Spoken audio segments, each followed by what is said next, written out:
ఎదీదా నిరీక్షణ కలిగిన సహోదరి, హల్లెలూయా. తనకు నిరీక్షణ ఉంది. ఏంటి ఆ నిరీక్షణ?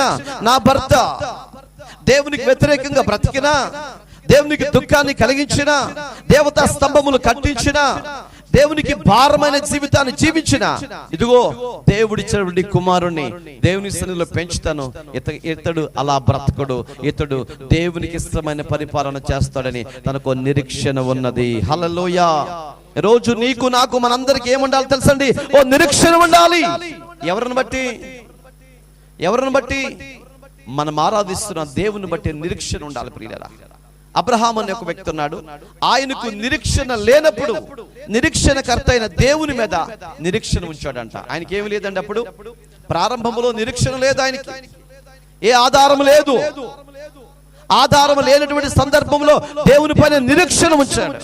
ఈరోజు మనకు ఆధారాలు ఉన్నాయి, పరిశుద్ధ గ్రంథం ఉంది, సేవకులు ఉన్నారు, కళ్ళ ముందు జరుగుతున్న అద్భుతాలు చూస్తున్నాం, అయినా ప్రభుని నిరీక్షించలేకపోతున్నాం ప్రియులారా.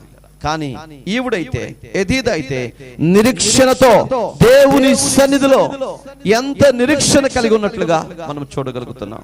ఈ నిరీక్షణ నిన్ను నడిపించింది ప్రియ దేవుని పిల్లలారా. మనము ఎప్పుడైతే దేవుని మీద నిరీక్షణ ఉంచుతామో, ఒక గురి పెట్టుకుంటామో,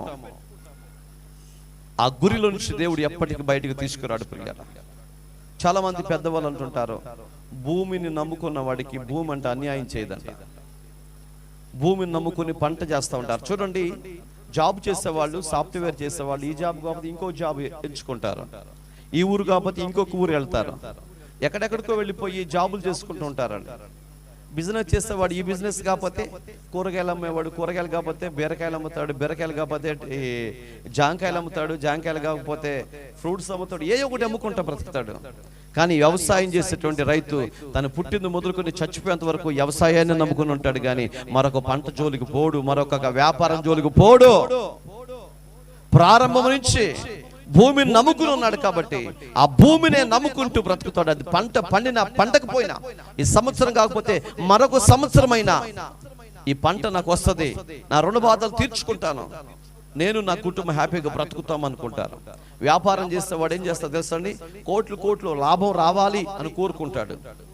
కానీ రైతు ఏం కోరుకుంటాడంటే, కౌలు తీసుకున్నప్పుడు ఆ కౌలు కట్టేసి తినటానికి, వాళ్ళ కుటుంబం బ్రతకడానికి, తినటానికి ఒడ్లు ఉంటే చాలు అని కోరుకుంటాడు.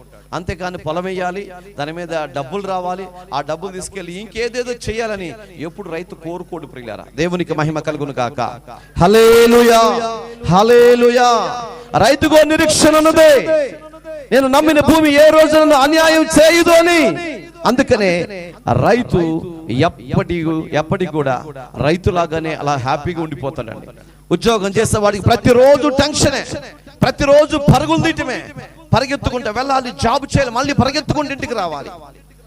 కుటుంబాన్ని ప్రేమించలేడు, భార్యను ప్రేమించలేడు, పిల్లలను ప్రేమించలేడు. ఓ భయంకరమైన పరిస్థితుల మధ్య తన జీవితం కొనసాగిపోతూ ఉంటది. కానీ రైతు అలా కాదండి. పొలముల పగలంతా పని చేసుకుని రాత్రికి వచ్చి తన కుటుంబానికి ఏం కావాలో చూసుకుంటాడు, భార్యకి ఏం కావాలో చూసుకుంటాడు, పిల్లలకి ఏం కావాలో చూసుకుంటాడు, నెమ్మది కలిగి ఉంటాడండి. దేవునికి మహిమ కలుగును గాక. అందుకనే చెప్పబడిన మాట ఏంటంటే, రైతు అంతా దేశానికి ఎన్నెముక. ప్రైజ్ ది లార్డ్, హల్లెలూయా. ఎన్నెముకగా మార్చాడు.